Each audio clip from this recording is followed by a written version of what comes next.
Welcome to the September 7th episode of Reactive Consciousness, our in-depth podcast about what happened this week in our lives. I am your host, OldManStompy, and this is... Lotus Prince. And we have a guest star today, again. I'm not here. Okay, I'm here. Oh. It's Dracologist. Welcome, lads. Just sabotages the whole cast. Oh, darn. It's not very much of a spoiler, since for those of our listeners, you were already on Corrective Consciousness on Tuesday, so it'd be pretty surprising if you disappeared in between recordings. Not that hasn't also That's happened happened before. once. But anyway, But in any case, you get the description anyway. Yeah, welcome back. Well, maybe we should keep the description quiet. Like, maybe we should... Who's on this podcast? I don't know. For once, we could bury the lead. I mean, I think most people come to your channel to listen to you anyway, so, like, who cares about the rest of us? No, but the SoundCloud pages. And actually, from what I've gotten in the comment sections, people do like you guys. I don't know. I couldn't tell. I never got any comments about myself, so... And, like, talking about, like, if you say something about the comment section about yourself, it's like, you are ego-tripping in some very bizarre way. Well, maybe we should do the outro twice then. You know, please give us thumbs up, likes, and 5-star ratings in iTunes, and please leave some comments. It'll make us all feel better. Yeah, please leave some comments about Dracologist. Please, for the love of God, leave some comments about all of us. I need a comments. Any comments. Yours. Grind it up and you. Specifically you. Yes, Steve. You. You, the person about to click the X. No, comment instead. All right. Anyway, we have a pretty good show lined up. We have a couple of interesting topics. Lotus, why don't you go ahead and start us off with what you suggested for this week? Yeah, this is actually something that really came up as a surprise. You may have heard that this is a huge phenomenon nationally, and I think even internationally people have heard of this. I don't know to what degree, but I think it's the word's getting around because of the ubiquity of social media. But a hurricane just rocked a part of Texas recently. Hurricane Harvey, it basically put Houston, Texas underwater.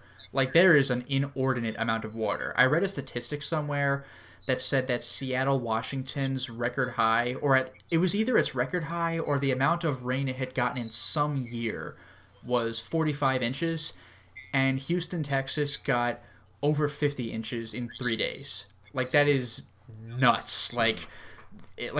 I saw a video on Twitter of somebody making what he could of the situation and just on a jet ski, just jet skiing down his neighborhood, just past houses and mailboxes, because he could do that without any trouble. It is just absurd. So, like, there's been all sorts of disaster relief for it as of late. Houses are just either gone or completely unusable. Like, even if you get your house back, you really don't, because it's got to be mold city by this point. Like there is so much stuff that needs to be either salvaged or just razed and then rebuilt. Raised with a Z, that is. Torn down and then rebuilt. So there's been all sorts of donations and charity things and people coming together and helping these people out. And what I did not expect is, I've mentioned on this podcast a few times, AGDQ and SGDQ. This is awesome games done quick and summer games done quick. Awesome is usually in January, and summer is, it was either June or July. And what these streams exist for is to raise money over the course of a week with just non-stop speedruns of video games, which are highly entertaining, and getting people to donate, at this point, over $1 million. Like, they've been getting better results each time they have these charity streams. And over $1 million is becoming a thing because they have this week-long thing that's becoming more and more popular and more interactive with the crowd. So usually they have at first raised it for I forgot what, but it was for a cancer organization. It's and called lately, Prevent Cancer's Foundation. Prevent Cancer Literally Foundation. Called that, yeah.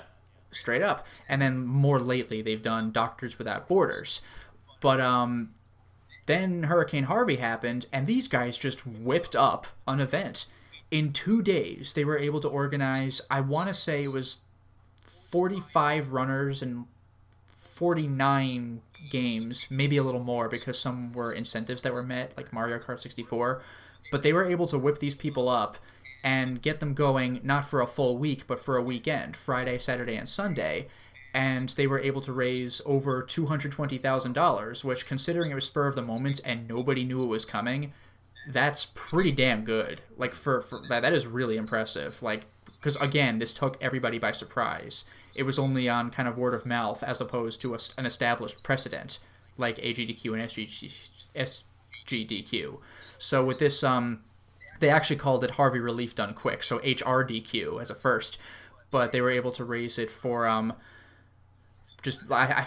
I think there was an organization for this because they keep equating the amount of money to how many meals they equated to. So I think it was food for the victims of the hurricane. So they were able to get a lot of stuff together. Now, of course, they weren't able to book a venue for people all over the country and even various parts of the world to fly out to and have this giant audience.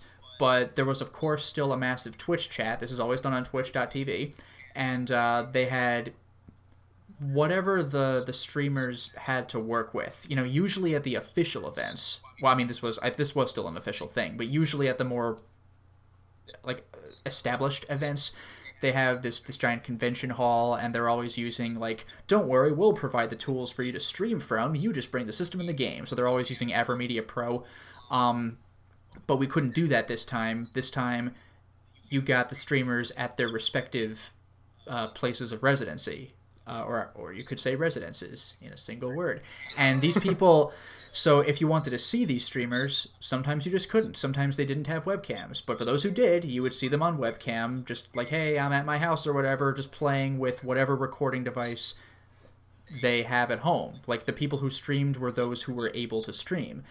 But they still got a lot of stuff put together, and they still had the aesthetic on Twitch showing you what games are coming up next and how much of an incentive was met here and how much money we need more for this and that and the other thing. So these people were able to whip up 45 speedrunners, get everyone, get the word of mouth out, I don't remember if they had sponsors, but they were able to whip up freaking merchandise as donation incentives. They were still able to get that. They had, digital incentives, like what should I name my character? They were still able to put all this together. So for a Slapshot production, this is pretty damn good. Like this was really impressive and a real treat to watch.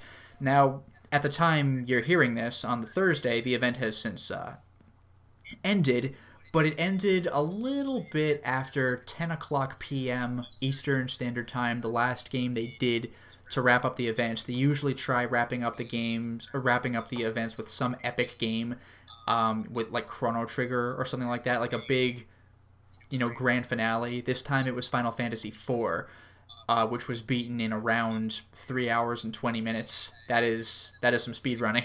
Mm-hmm. But it's just like, I don't have really much more to say about this particular event that wouldn't also apply to other games done quick events, but it was really cool to see not only these people raise a lot of money and also show good faith in humanity in general, helping these people in need, but also the fact that, I keep saying this, but they were able to bring this event, like put it together and get it up and running properly, like in such a short period of time. So this was not only heartwarming, but even on a technical level, very impressive. Because whenever we would go, oh, well, the game's over, time for the next runner, you would have to, I don't know how they were communicating with these people, with Skype or what, but they had to, like, bring in the next guy wherever that person is. Because I don't think they brought everyone to one location. So they did a really good job handling this. They had announcers calling out donations from the chat, or not from the chat, but from the donation page and everything. So really big shout out and congratulations to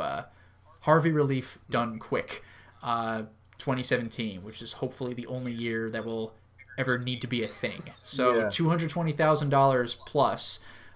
Excellent job in not only such a short period of time, but also in such short notice. Because again, we did not have these hundreds of thousands of viewers that the normal events have. So really, really well done. And a note for any of you who are interested in helping out with the relief effort down in Houston, Texas. One of the best things you can send is just to donate money, because the logistics of distributing like donated goods often costs more than just giving the teams who are already have boots on the ground, helping with the relief efforts, giving them money to help repay their purchase of products.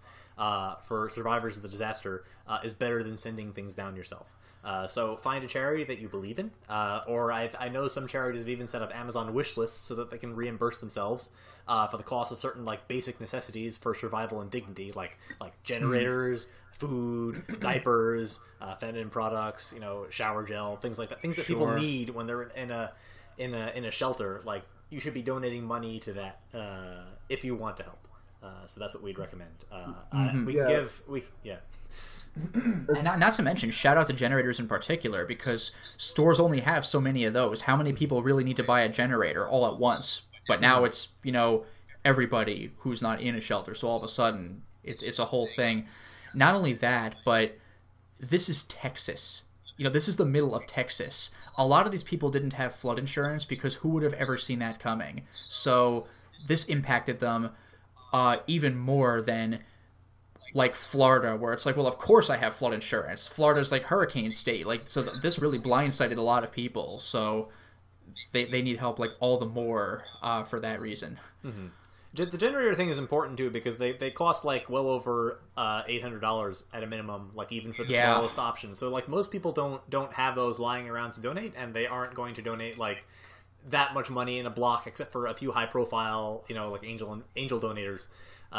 So like aggregating donations is a good way to get some of these people back on their feet, to get some of these shelters running, allow these people to have heat during the storm or air conditioning, since it's Texas in September. Once the storm is over. So like whatever you have to donate, even if it's just good wishes or passing the word along to someone else, if you don't have the money, liquid money yourself, would be extremely helpful. I would also note that this is not exactly the only place. There's also like flooding in Southeast Asia, so I don't have the coordinates for charities that are providing relief there as well. But there are lots of places around the world that would be happy to have your help. So yeah. I do want to say that, and people say gamers are bad. I know. They get a bad rap since like the 80s. I don't know about the 80s, but definitely the 90s. But like, they've been whipping up like $1 million+ not even each year, but freaking twice a year for the last few years, and not quite that amount for the previous years. And that's just games done quick. Like, who even knows what they're donating to not at an official event, Something other like this is charity done right, not like some publishers I know. Looking at you, Warner Brothers. Right. Oh, is this about? That was that scandal with Slayer. Thank you. Yeah, that was uncomfortable. OldManStompy, do you know about that? No. Why don't you tell us for our listeners? I'm not super familiar with it, so. Yeah, well, there's this game Orc Slayer, and I think basically Shadows of War. One of the developers of Shadows of War died in cancer, and they trying to immortalize him as a character in the game, and the character is basically DLC. Now, supposedly the DLC money you pay for gets charity to the family and to the foundation to find a cure for that specific type of cancer or of all cancer. The problem was that if you're not buying the DLC out of North America, then the money goes to Warner Brothers and not to the foundation.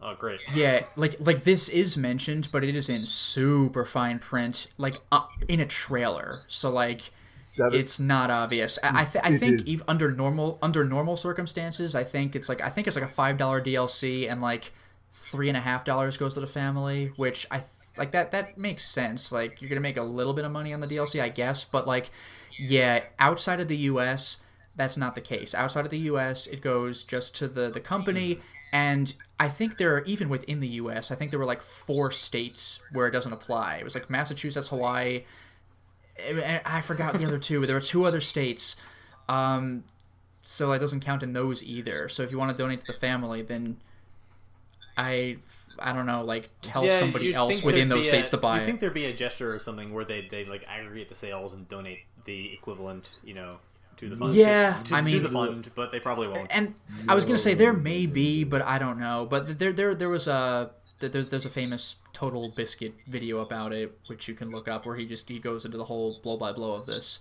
where it's like, if you want to do this, I get it, but the fact that they were trying to stealth it is what makes it in bad taste. There's a quote, I can't recall who it's been attributed to, but I know it's been repeated by Stephanie McMahon as pertains to WWF, and that philanthropy is the future of branding, and it means that a lot of major corporations mostly want to get involved in charity for the optics, and they don't really care very much about the accountability regarding where that money is going, as long as it's making them look better. Yeah, But and that does raise a moral dilemma because like they're not donating for the right reasons, Right. but they did donate. So it's like, well, would they have done it without the optics? Like they should have, but they didn't. It's been said before that like the problem here is like that basically they're skimming off the cream with this move. And it's kind of spineless. Yeah, again, only 46 of the United States, and like forget every other country, forget the rest of North America, forget all of South America, Europe, Asia, Africa, Australia, like the 5 people who live in Antarctica, not happening. And this game is big. Like Monolith really made a good game here, and I'm very much sad to see that they like Warner Bros. Doing this best to ruin it. Yeah, like Dracologist cannot help his family out if he buys this DLC. Like I would have to buy it for him and gift it to him for the count. Well, that's at least something that you can do to get around it. So yeah, there is a workaround, but like the fact that there has to be a workaround, it reminds me of Australia's heavily censored what was it called? Left 4 Dead 2, where they eventually figured out, oh, I can just get it gifted from the US. I forgot if they fixed that little thing or not, but it's like that. You shouldn't have to like have a workaround for a freaking charity. Yeah. Next topic? Or... Sure. Yeah, sure. So, speaking of Warner Brothers ruining things, I'd like to talk about a movie that came out on Netflix recently. That's wow, nicely done, Dracologist and OldManStompy. Yeah, thank you for serving up that softball to me. Nice segue. My pleasure. So, on my birthday, the 25th of August, Netflix released the Death Note movie, which is probably one of the more controversial movies they've come out with in recent years. It began as a Warner Brothers production, but they, for whatever reason, it was stuck in development hell. It got put up for turnaround, and Netflix gobbled it up. It was initially extremely controversial because this is not very popular in the U.S. these days. But they're taking a Japanese story. It was originally a manga, and then an anime, and then a series of live-action movies, all released in Japan, and they turned it into an extremely Americanized version of the story. So right out the gate, Death Note is a very intricate anime. Like, it's a very cerebral. It's very cerebral. I mean, the thing that throws me about this is like, I can understand, like, different countries make their version of foreign stories all the time, and I can actually buy Death Note being Americanized. Like, this is not something like Ghost in the Shell, which is very, like, reliant on it being in Japan. Like, you could have a Death Note in America. What throws me about it is that I know you said they had conceived of this a long time ago and it was in development hell, so that is the excuse, but, like, after the controversy of Ghost in the Shell and all of this, like especially with like Asian American actors not getting paid the same or not being cast at all in various American movies, just the audacity to continue to do this. Like, guess what? We're whitewashing Death Note now, and it's just like, again, I can buy that this product could exist, but man, you picked a bad time. So, like, there's a specific like context that makes this even worse for like Japanese American actors, because recently there's been this big push from North American like Hollywood production studios to try to market movies in China. Like, I think I mentioned this to you before, but Transformers 4 is actually the highest grossing movie in Chinese history, at least from American studios. Mostly because, like, there's a part of it that takes place in China, and, like, that's actually really rare for big blockbuster movies. And it's really hard. It's really hard to get a movie not produced by a Chinese studio distributed in China, and there's a lot of money. There's 1.7 billion people in China. Not all of them have a lot of money. Not all of them live in a big city, but like that's a lot of bodies to put in seats if you can get your movie out there. So a lot of American companies are partnering with these like Chinese production studios specifically to make movies to be consumed, partially by a Chinese audience. And what that means is like there's also a push not to cast Japanese actors in any of these roles. That's how China and Japan have very bad blood. Yeah, like that's actually how Great Wall got made. That's how Matt Damon came up and saved the Chinese Empire from like whatever. I don't remember what that no, he didn't. It was like dragons or something. No, alien Wolverines or what have you like. But weren't they flying creatures? But weren't they flying creatures, which makes it even stupider? It's like a wall. Stop that. No, they were like sort of lizardish werewolf things. But actually, But I mean, like that's like actually, Matt Damon didn't save the day. He was just there as some people that, but the Chinese cast did all the work actually. Like, but I mean, it just still sounds ridiculous. Like that's if China. That's like if China made a Great Wall today. It's like it made sense before flying was a thing humans could do. You know, and even it's then, like they'll never get through our wall. Like, all right, we're going like the Great Wall of China. We built a wall to keep the Mongols out, and then that's the thing. The horseback riding Mongols. Yes, yes, the and they non-flying horses. ask the same Mongols, would you please guard the doors for us? Yeah. It's a more intricate story than that, but yeah, that's the sum of it. Of course. Mm-hmm. So fast forward to last week, and the Death Note movie came out, and it was not very good in my opinion. Are you guys familiar? I guess you guys haven't watched the new movie. I didn't see the I movie. I have not watched the new movie. I've only seen one clip, and it was just when Light meets, or I don't think his name was even Light, was it? Yes, actually, it's Light Turner. As opposed to Light Yagami. Does Yagami mean Turner in any way, shape, or form? I doubt it. But in any case, it was the scene where Light meets Ryuk, and the main point of that scene was to push Willem Dafoe's voice acting. And he sounded, I only heard him talk for a little bit, but he sounded pretty cool for Ryuk. So the movie is directed by Adam Wingard, who's one of the new horror genre directors, and the movie definitely comes across more like a Final Destination type story. The first death when Light uses the Death Note for the first time is extremely gory. He basically says that the bully who beat him up will be decapitated. And sure enough, there's this Rube Goldbergian sequence of events that leads to this ladder coming off of a van and just going straight through the middle of his face and bursting it into a million pieces. Already missing the point of Death Note, but all right. So, Light, the whole point of the plot is that Light was supposed to use it for justice, not to get petty, vindictive revenge. Yeah, it wasn't even a gory thing. This is it was never gory. It was heart attacks was his MO. Mm-hmm. But the most violent thing he did was have someone run over, and you don't even see blood from that. Mm-hmm. Yeah, basically the Death Note default to heart attack if there is nothing specified. Right. Also, wait, Light had a bully. Wait, what? So the way I would phrase this is what this reminds me of is when the original Death Note anime came out. There were people all over the internet who fantasized what it would be like to have their own Death Note, and this movie is like if one of those people actually had one. I would totally get that guy who beat me up in school, and then. So the story is actually kind of interesting in that way. It's definitely very different. If you phrased it as or contextualize it as a follow-up to the original Death Note, where Ryuk took the Death Note from Light's corpse and gave it to some idiot in Seattle, this is the kind of way that story would play out. But that's not how they did it. This is an Americanization of the story. L is still there. The guy who plays L is fantastic. He really studied up on his character. He has the same tics. He eats candy the same way L does. He has Watari. He's from Japan. He's an orphan. They got most of his character details right, but there's no interplay of the two because Light is an idiot. Yeah. I should say when he first meets Ryuk, it actually isn't a conversation. Ryuk just shows up and he just screams like a maniac and hides under the desk. Oh, that's weak. Because for context, in the manga and the original anime, Light was obviously surprised to see an actual monster in his room, but he kind of had a wide-eyed stare, what the hell? And Ryuk was like, "Hey," and Light's like, am I gonna die, or how is this gonna work? Because he actually started talking with them. He was obviously afraid, but he wasn't a high school character in a horror movie. Not like what I'm saying, but you know what I mean.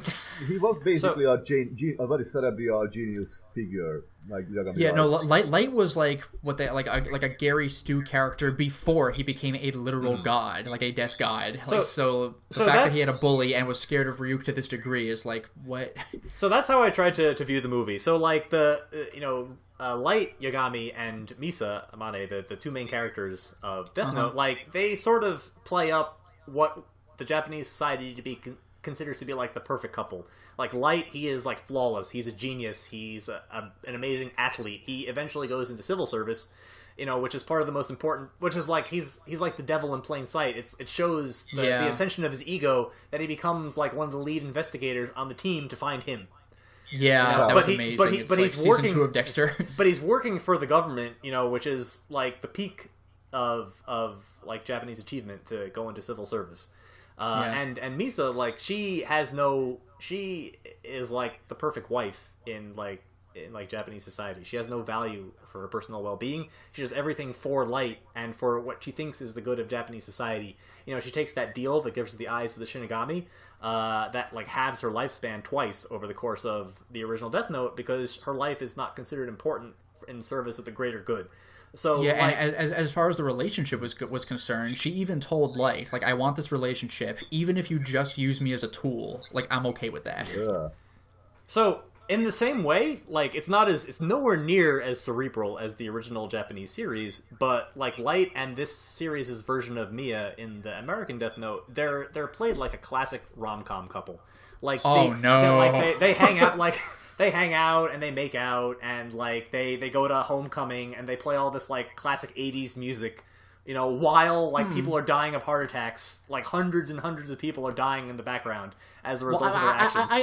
I can get behind that, actually, if they have a montage of like cool 80s music while like people are dying. That's actually I can see that working. They do this a lot, and it's extremely jarring juxtaposed with the action of the movie that they have like Tears for Fears and all these like 80s rom-com like Breakfast Club style soundtrack playing over the scenes of them making out while they're murdering people psychically. No, I can totally see that working out. Although one thing I will say about the movie, though, from what I have heard, which wasn't much, but from what I've heard, if you don't know anything about Death Note, I think you'll think the movie's all right. Mm-hmm. I think it's the people who do know Death Note that'll be like, if you're not going to make a Death Note movie, then why would you call it Death Note? It's like World War Z. It's like, what? Come on. Yeah, exactly. So that wheels back a little bit around to the point about like, why would you Americanize Death Note? Like, for people to really enjoy it, it's not something that you can really tell. It's not a story that you can really tell in 2 hours. I gather that they want to make this a film franchise like Final Destination or Saw. That's why like Death Note in Japan. Well, yeah, exactly. But more like those movies instead of the tone of what the original Death Note was like. The movie ends on a tremendous cliffhanger, which left all of my other friends extremely dissatisfied. But like, philosophically, I think they understood what the original Death Note was about. They do play homage to the original series. They are aware of the fact that they're localizing a Japanese story. I told this to Lotus before the story, but when Light first picks up the Death Note, he opens it up and he sees a warning, like, do not trust Ryuk, and he reads it out loud. He's like, don't trust Ryuk. Who's that? That's like my favorite. And sure enough, Ryuk shows up and he's like, it's pronounced Ryuk. which is like one of the most famous things that like Americans do when they like watch like anime. Ryu from Street Fighter. Like Strider Hiryu. Strider Hiryu, which I've actually heard for real. So and they show like at one point Light is doing some research on how he thinks the Death Note might work, and he sees like a painting in a Japanese book that looks like Ryuk, and so like there's some history there. Of course, also like the scenes with L. The scenes with L do take place originally in Japan, then he flies to Seattle because he entraps Light the same way that he does more or less in the original series by. I only broadcast it. That was really clever. Yeah. Oh, by the way, one thing about because you mentioned this, the note that says "Don't trust Ryuk." Mm-hmm. Number one, why shouldn't you? And number two, why would that note be there at all? Yeah, so this is important. Like, why does it even matter? Like, you guys no, because Ryuk makes it in the original series. Ryuk makes it very clear. Like, if you ask me questions about the Death Note, I will answer them honestly, and I'll hang out with you. But do not think that I'm your friend, because I'm not. I'm not going to give you secret tips. Like, one of my favorite parts of the earlier part of the manga was when Light's walking and he sees some guy a ways back behind him on the sidewalk. And Light's like, hey, Ryuk, I think that guy might be tailing me. And Ryuk's like, oh, he is. He's been following you for like 3 days now. And Light's like, why the hell didn't you tell me? And he's like, I already told you I wouldn't go out of my way to help you. So, like, you can trust Ryuk. Yeah, so like the relationship is actually more weighted towards Ryuk in this version of the story. He's definitely driving events because he wants to play a game with Light. He's still in character for how he's presented in the original Death Note, but Light has much less agency, just because he's not as cerebral and he hasn't really internalized the rules and the role that he's trying to play quite as well. He's not actively antagonized by L as much, so he doesn't need to be as cerebral, except for like the climax of the movie, which is kind of reminiscent of Is it all according to Keikaku? Yeah, so like TL note, that's Keikaku means plan. That's actually how a lot of people know Death Note from. Not really from like how good the anime is, but from like memes. Light is a scene-stealing, like scenery-chewing megalomaniac in that series, all the way through. Is. Like the most I'm famous. gonna take this chip and eat it. The most famous scene in the anime is probably what Lotus is talking about, where like he's disguising himself. He's under surveillance by the police, and he's disguising his writing in the Death Note by like putting a page of it inside a bag of potato chips and like writing the names in the paper in the bag. He would write like one letter of a name so he wouldn't conspicuously have his hand in the potato chip bag for too long because his house was bugged. So he would reach in, write a single letter, grab a chip, take a bite. And, like, that did raise L's suspicion a bit, but, like, you really can't pin anything on him at that rate. Yeah, but the series, like, they really play up his internal monologue, so he's like, and then I will take a potato chip. Yeah. And eat it! And by the way, I gotta say, one of my... Easily, I did not see all the Death Note movies. I only saw the first Japanese movie, but it had the most amazing ending freaking ever, because... like. It was obviously part 1 of 2 or 3. I forgot how many parts they had. But it was obviously the end of part 1, and you should know where the story goes. You're just here to see this acted out with live actors. It was one of those kinds of movies. Mm-hmm. But the ending scene, after a certain person had died, and Light was crying about it, but then, it was all part of my plan and everything. The movie ends in the best way imaginable. You see Light, the actor playing Light. He's just standing not too far away... Or the actor playing L, excuse me. The actor playing L is standing not too far away from Light, and he's just kind of staring at him, and he's holding a bag of potato chips, and he takes one and just very slowly, like... Nice. Takes another one, like...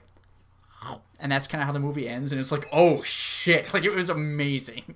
That's pretty good. So, besides that, I would say that, like, Light as a character, he also strikes me more as, like, a vigilante, which makes him more appropriate for an American-style retelling of the story. He doesn't... He cares a lot about justice, but the American style, where, how American society perceives justice, where, like, violent retribution is perfectly fine, and he gets very emotional about it.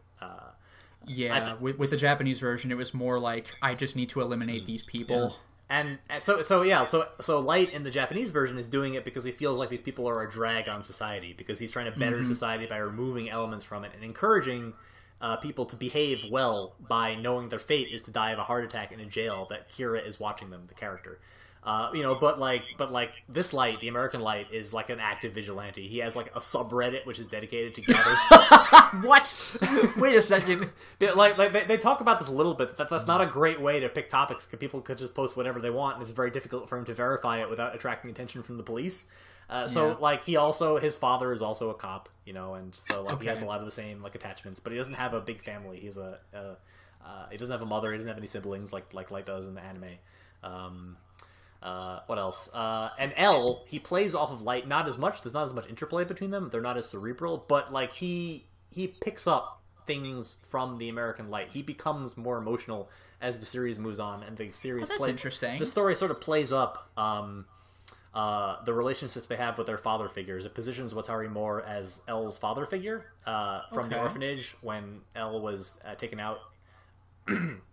And put into service as an investigator, and so when Light begins to try to find an angle to attack L back as he's being investigated, he begins targeting Watari, and L becomes increasingly unhinged as the movie proceeds. I can buy that. Yeah. So. Oh, actually, there's one thing I wanted to call back to. By the way, you had mentioned this movie was largely driven by Ryuk, like this was all like some kind of death game to him.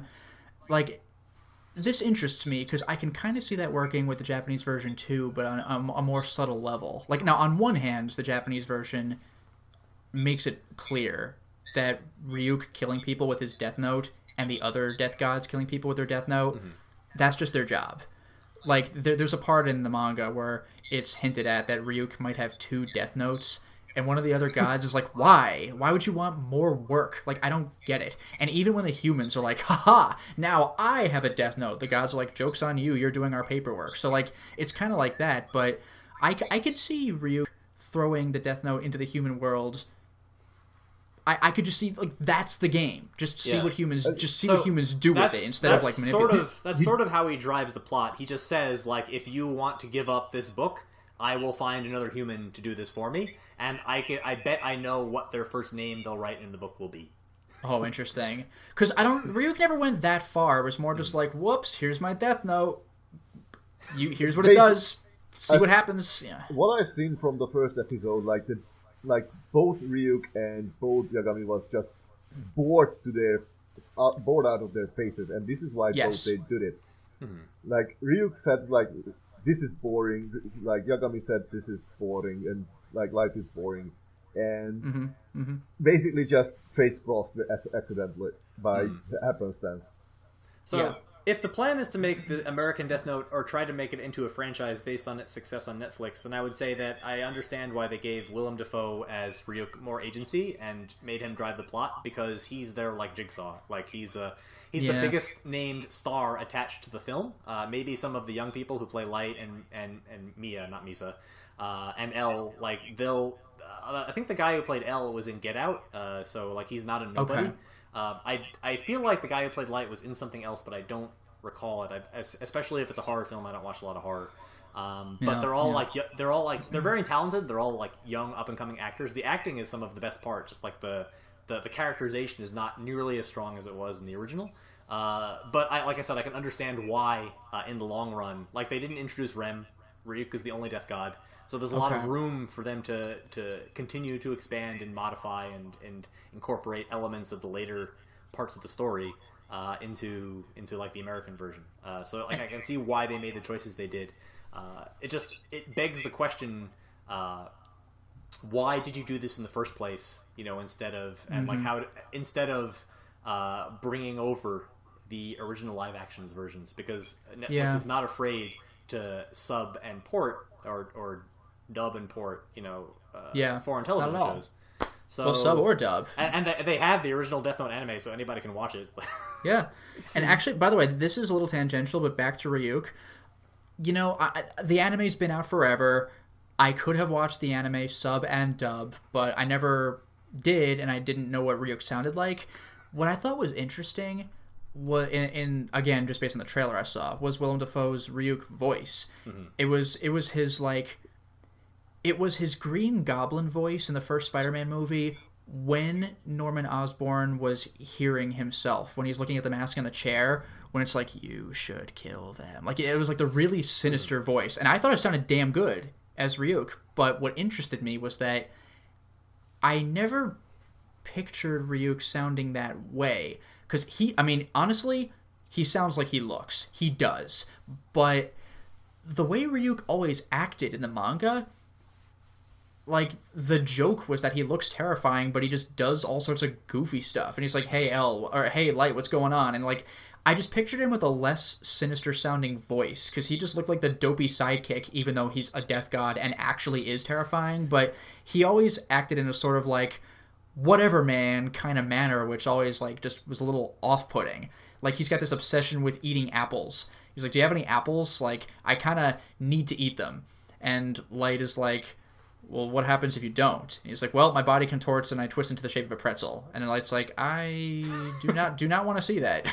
And like, it's just this weird goofiness. They did keep that in the American version. He does really sort of sinisterly and drops the cores at Light's feet, like when he delivers an ultimatum, or discusses the fact that he's gonna, pick a replacement human if Light doesn't do his job. Yeah, I remember in the Japanese movie, those scenes in particular, you could really tell that they were proud of how good their technology was, because like I think at least twice, because Ryuk was CG, and it was pretty good looking CG, but at least twice, I remember this distinctly, there would be a scene where Light would take his apple and toss it over her shoulder, and Ryuk would catch it and eat it, and it was kind of like one of those, oh, look what we programmed, like kind of moments. It was cool, but it looked like they were kind of showing off a little bit. It was just entertaining to me.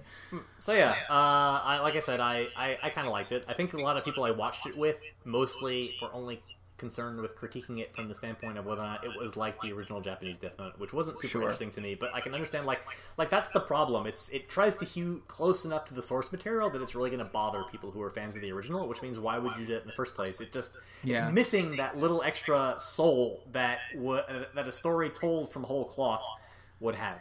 Well, and that's the problem, because the name is what gets people into seats, like you were saying, bodies into seats. Because, like, again, I mentioned World War Z earlier in this podcast. World War Z is a freaking amazing book, and World War Z the movie is a pretty good zombie movie, but it is not even close. Like Death Note, at least it's about a guy named freaking Light who kills people with a Death Note, and a death god named Rio. With World War Z, there is no similarity to the book at all, except that they're zombies. And they're not even the right kind of zombies. They're the running zombies, not the shamblers. It's a butchery of the book, but the name got people into seats. And again, it is a pretty okay movie, but it is not World War Z. I wish you didn't call it World War Z. Yeah. Sure, like, we discussed this a little bit earlier. You could have gotten around this with the Death Note movie by just giving it a subtitle and making it very clear that in some way it's like a sequel, and having a new detective who isn't L, but he came from the same orphanage, he's another guy. Like you definitely could have told this story. It didn't need to be actual Death Note. Maybe the sequel, if they make one, will be different. Yeah, maybe. Alright, so, that's my spiel on Death Note. I hope our listeners enjoyed it. So we've got a little bit extra time on this episode. Dracologist, I heard you'd like to tell us a little bit about Warhammer. Do you think you can give us Yes, Warhammers are ancient weapons. They used to bash into each other. No, we're talking about Warhammer 40,000. Yeah, 40K, well, of course. I think we talked a little bit about them, and I just wanted to explain that whatever Lotus read about that, it was just a wee bit incorrect, because there is no layers. There are different regions of, well, it's not called Hell, it's called the Warp. Like WARP. It's literally called the Warp. I figured it wasn't actually called Hell, but they were putting it in a way that people could understand. Originally it was called the Immaterium, or the Realm of Souls, and after several fucking of the Eldar kinds, and by fucking I mean literally, it was later called the Warp. The concept is that it's a place of basically every emotion, every thought, every subconscious thought is pours into this world, where it becomes strength and reality. Now imagine that scaled up to the entire galaxy size. It becomes pretty prominent power. Now considering the sinister side of war, like the Anyway, the badness of Warhammer 40K. You can imagine that all this thought and feelings and emotions are not too positive, and they form basically the warp. And there is no levels of the warp like Dante's Inferno, but they are mostly dominated by 4 sections, each basically led by one of the 4 chaos gods. These chaos gods are Khorne, Nurgle, Slaanesh, and Tzeentch. And I want to say that, isn't this somewhat similar to something that Lotus and Vice really likes? Yeah, I was thinking the God Hand from Berserk. Yes, actually, like the female God Hand is called Slan. And she's basically called the Whore Princess of something or other. And what do you think? What do you know? The supposedly female creature deity in Warhammer 40,000 is called Slaanesh, and she is also a bit of a whore. And even this is a callback to Hellraiser's Cenobites, because there's the one female Cenobite. I mean, she had more of a gravitas about her, though. No, actually, the thing is that and Slaanesh is it is sort of like, she is the manifestation of Cenobitism. That, like, this whole excess, gluttony, feeding, partying. Like she's the prince of pleasure, the queen of excess, this etc. etc. She's basically everything, like from intense torture to genuine joy. Actually, the other gods are Khorne is the very what do you say, like not authentic, like very archaic god of like the big demon, the big red demon lord. He's the god of bloodshedding, of death, with war. He's the god of fight, of war, of hatred. He's also the god of skill, and honor, actually. And he's very much like depicted like a big armored demon creature. The next is Nurgle. Nurgle is the deity of decay. He's very much a god of rot. He rot and decay and decomposing. He's also god of interesting, the god of mercy and resilience, and basically nature. He's generally depicted as this large, bloated figure with pustules and sores and inherniated organs poking through wounds, inherniated, and most of his minions are very much similar to this. And the final, my personal favorite of the Chaos God, is Tzeentch. It's spelled Tzeench. He's basically the god of change, the god of true chaos, a god of fate, planning, deception, and magic. He's very much a Lovecraftian sort of creature, of forms constantly changing, forms of constantly never the same. Yeah, I was actually just about to say, like, that line from Earthbound's, like, you cannot comprehend the nature of Gigas' attack, like that kind of thing.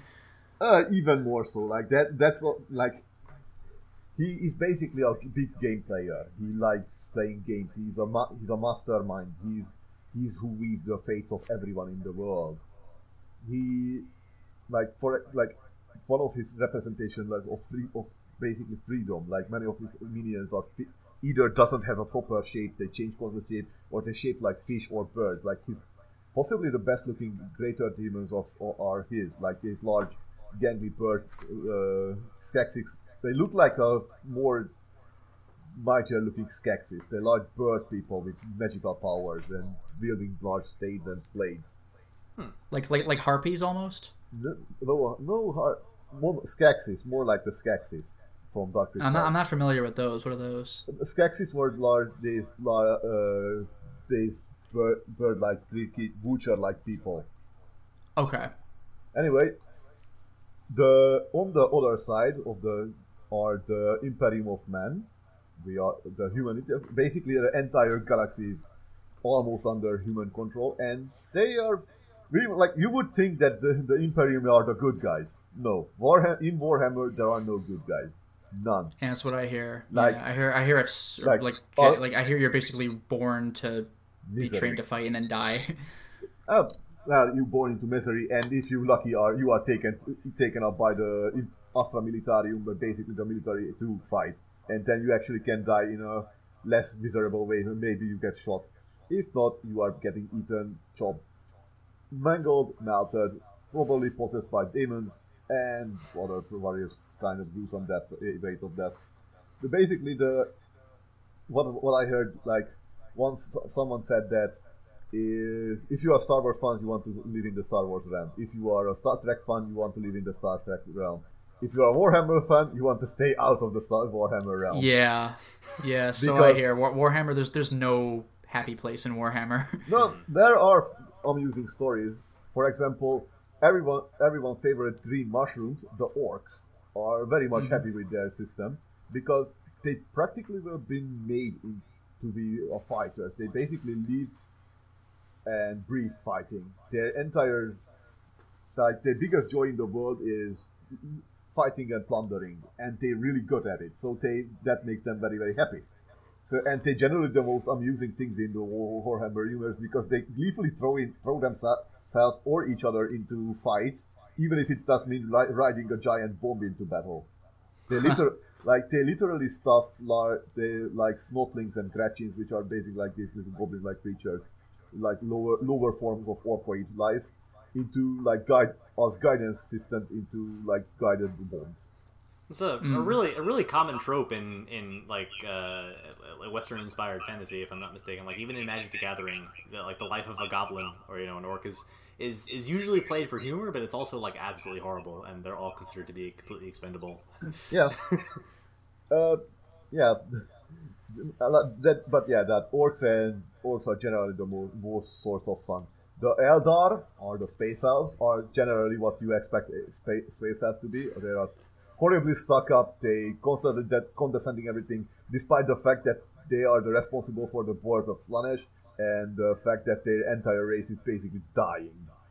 The other alien races are the Tau, which are probably the only actual alien feeling like alien feel race. They basically are these sort of strange gray like creatures that have hooves, they have no nose, and they have a cleft on their foreheads. They have blue skin, and they generally have this very impressive military technology, but they very poor at close quarter combat. They also support that when they first came out, everyone has complained that they too pure, so they basically made them into communists. They basically communists and socialists. They basically accept everyone into their fold, but they have like very poor demands. Like they have very sketchy demands on keeping people protected. So, and there's also the Necrons, which are basically just robot. They are the undead faction. Only they are not just basically skeletons flying through space. They are robot skeletons with disintegrator rays. And of course there is the lovely Tyranids, which are the local equivalent of a giant Pac-Man flying through space eating everything. They are a large dinosaur insect like dinosaur bugs that basically what they do is appear in some space, descend on a planet, and basically strip it from life, to the last microbe. So they're the Langoliers? Langoliers were the representation of the teeth of time, if I'm correct. Correct. Yep. No, these creatures are just basically a giant organ. They basically yeah, they're actual creatures. Yes, but basically the whole concept is that they are hive-minded, and they are basically like every creature is more like a machine than a living creature. That they don't really have a will of their own. They are cogs in a machine. Ugly, big, giant, bloodthirsty cogs. But regardless, all they do is Stargate replicators. Only more uglier and more and a little bit more dangerous. They're basically capable to strip a planet from all of its life and resources in a matter of days. And basic. I can think of like Mantrid from Lex. Like that's another I guess. No. Most of the they put a common to basically the first design was Xenomorph. But if you know the Zerg from StarCraft, yeah, a little bit. Basically, sure. The Zerg was designed after the Tyranids. No, I'm pretty sure that they're like the pig enemy in that really early episode of Power Rangers. Do you remember him? Just the guy in the pig costume. Eat everything, yeah. There's a part in the episode where it's like the whole world's food supply will be gone in 24 hours. It's like bullshit. You go eat one picnic at a time. Yeah. But imagine an entire army of flesh-eating giant, these dinosaur bugs just descending in. Very employing the strategy to eat everything. They rather dangerous, which is funny because like the lore says that they are the devourer of worlds. They are come to galaxy. They will strip the Milky Way galaxy free from everything, every life, and like the on table. Like tabletop gaming, they are actually kind of suck. It is amusing, and yeah. I mean that's like a lot of Magic the Gathering cards, though. It's like look at their flavor text, and then they're like a 4/4 creature, which is terrifying compared to like a human, which is a 1/1 creature. But for you, the player, it's like it's okay. So yeah, these are the factions, and of course the Imperium has its own little inside factions like. We have the Inquisition, the lovely Inquisition, which is very much basically it's on the tin. It's the Inquisition. They kick down the door, drag you out, question you, and if you roll critical on your luck, you maybe get out with a few lost fingers broken, and nobody expects them, I assume. Well, they're not. He didn't say they were Spanish. No, sorry. Sadly, everyone expects the Inquisition, and generally when the giant battleship. Like I think I talked about this about Lotus when people are playing Skies of Arcadia. How cute the little battleships are flying, and like, did I show you that picture of the size comparison and like buildings of like? I think so. Yeah. The current biggest buildings on Earth, like Eiffel Tower, the various skyscrapers, and then the picture of Imperial battle cruiser, and it's like basically the Eiffel Tower is like was as big as the giant battleship's antenna array. Like, yeah, I mean, it almost. Well, it kind of makes me think of like the necromongers in the Chronicles of Riddick. Like they come in slowly, and you see them, and you're like, oh. No. I guess we're all dead. No, that would be more of the Necrons. But anyway, the basically premise of the Inquisition is that it's generally a flying joke that if someone is reading the wrong book, they basically destroy the entire planet. Oh, jeez. Like there is a term that's called the exterminatus, which is basically the burning of an entire planet. Mind you, Execute Order 66. Oh, it's even better. It basically bombed the planet into a massive pile of burning rock. It's a big buster. It's a big buster call.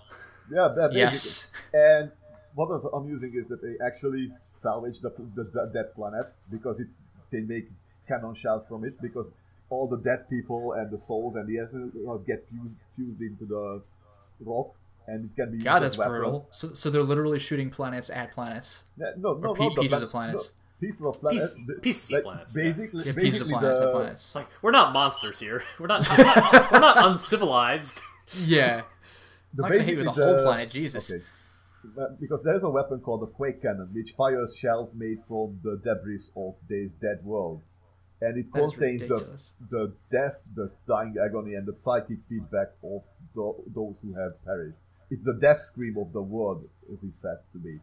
It's like, Sarge, Dumbo is screaming at me. No, don't worry, Private. It will be over once we fire it. Yes. Nice. Also, like I was talking about, like how big are things? Like one of again, Skies of Arcadia, you had these giant walking death machines, and I was thinking the Gigas. Yes, the Gigas, and Imperium has something called the Titans. Okay. And you think like there are little walker things like the Sentinels, which are like they similar to the 80s or ATSTs of Star Wars. And then you have the Imperial Knights, which are like the mech warriors, like these like single-man piloted things that have like cannons on their head backs. They have like chainsaw for an arm, and they have cannons on like automatized cannons on their other arm. And then you have the Titans, which are like the smallest Titan is the Warhammer Titan. It's already like bigger than a building. And then you have like you go up to the Reaver Titan, Warlord Titan. The Warlord Titan is basically like a mountain range, like a hill range and a mountain range comes up to its waist. And you have the Emperor class Titan, which is a literal fortress on legs. Yeah, that sounds to me kind of like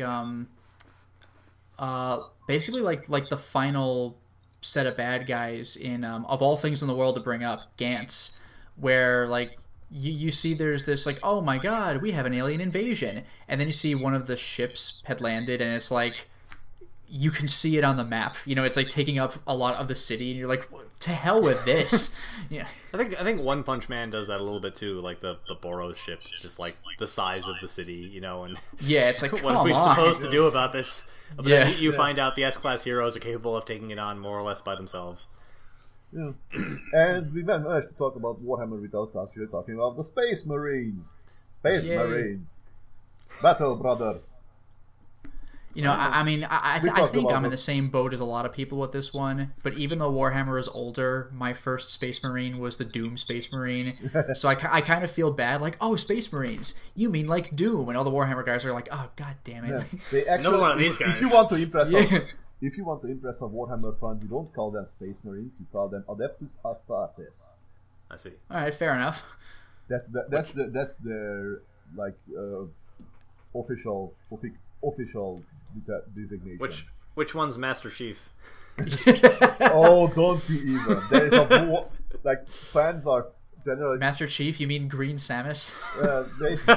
like people saying like I'm even into that sort of fighting that goes on about who's better,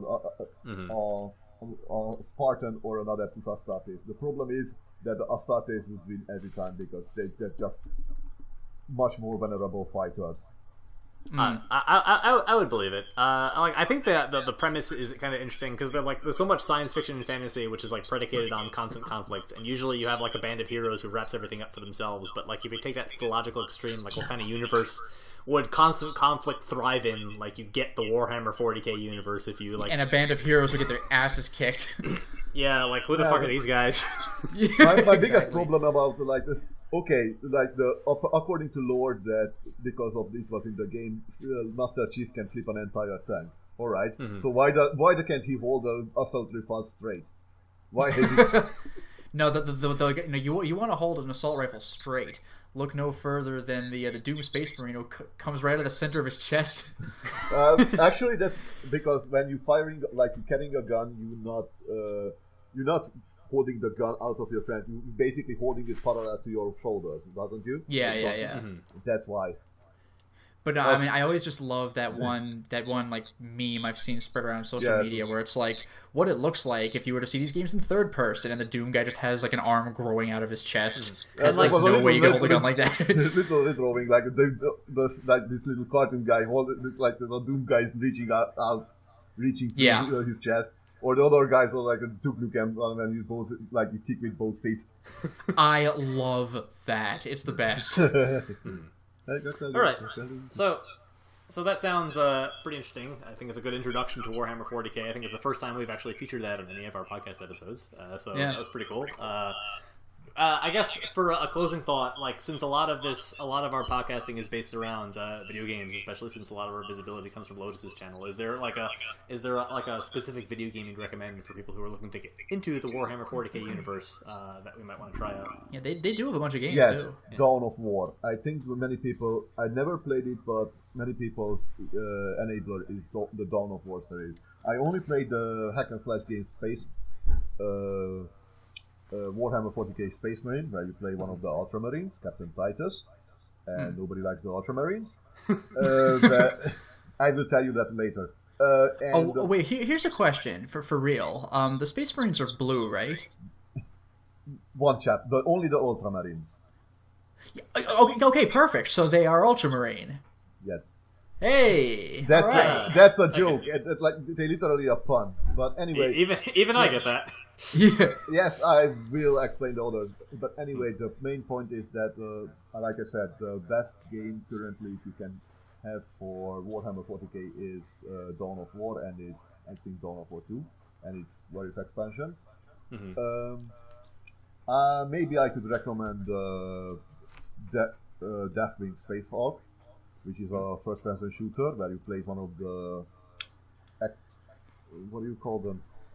Damn it, you play a Terminator, which basically a Space Marine in a even bigger armor, and you're basically fighting the Gene Stealers, vicious alien force that has rather peculiar reproduction cycle. They are basically it's a very Left 4 Dead like game, and people were complaining that it doesn't feel like the fact that you are playing actual Crux Terminatus, because reasons. I don't want to go on waffling about this too much. Anyway, I'm sure the lore is deep. I've heard a lot about this. Yes, it's like decades deep. The lore is Mariana Trench level 2. Yeah, and people are really passionate about it too, which is one of the hallmarks of the And franchise. it's funny about how the writers are destroying the fluff, and fans are trying to maintain the fluff, and how it's well, basically. Anyway, if anyone wants to good enablers for Warhammer lore, just the lore, not gaming, then there is two channel I would like to recommend. Okay. One is Brother Alphabusa, who makes If the Emperor Had Text-to-Speech device, which is a really funny series about Warhammer. It's basically Cliff Notes for Warhammer. Okay. And the other is a channel called Arch Warhammer, and he's a long-range fan of the series. He's a little bit political sometimes. He's a little bit gaming sometimes, but his videos are if a little bit long, but generally funny and very amusing. Right. Nice. Okay. So I guess that wraps up the Warhammer 40k segment. I think it's a good starting point for a lot of our listeners who might want to try to dip their toe, into this body of work. Yes, you dip their toe into the eye of the terror, and then your toes are now have tentacles. Wonderful. That's exactly how I want to start every morning. A sip of coffee and and a new tentacle. Another one. Right. Anyway, so I guess that's our show for this week. As usual, please remember to subscribe to the Corrective Consciousness YouTube and Soundcloud pages. While there, please give us thumbs up, likes, and 5-star ratings on YouTube and iTunes. I believe I said this earlier in the podcast, but it bears repeating. It helps us promote and spread awareness of the show, and any bit of encouragement keeps the show going. You can also catch us on Tuesday for our sister podcast, Corrective Consciousness, podcast about our lives in pop culture. So you can friend me as OldManStompy on basically every major social media network and gaming network except for Steam. And you can find our glorious leader at Vice the Bold, VYSETHEBOLD. Again, let me read this again. Steam, PSN, Xbox Live, and Twitter. Yeah, Twitter. Yeah, Twitter. You can find me on my YouTube channel, Lotus Prince. You can hit me up on Twitter at Lotus Prince. And if you are interested in seeing my videos early, getting in on exclusive live streams, and even selecting upcoming games for me to Let's Play, then consider swinging by my Patreon, which is at patreon.com/LotusPrince. Dracologist, you have anything today? Dracologist is an enigma. If you really want to find me, then you can find me on Steam, Skype, or maybe Discord, and that's it. Oh, damn, we got new information. Wow, I'm glad we asked. Third time's the charm. Yes. It's up to the people who's actually going to find me or not. Nice. Yeah. All right, so that concludes the Vice the Bold Memorial Regatta. Thank you, everyone, for coming. Man. And we'll see you all next Tuesday. Bye, everyone. Until next time, everyone. Ta-ta. Cheers.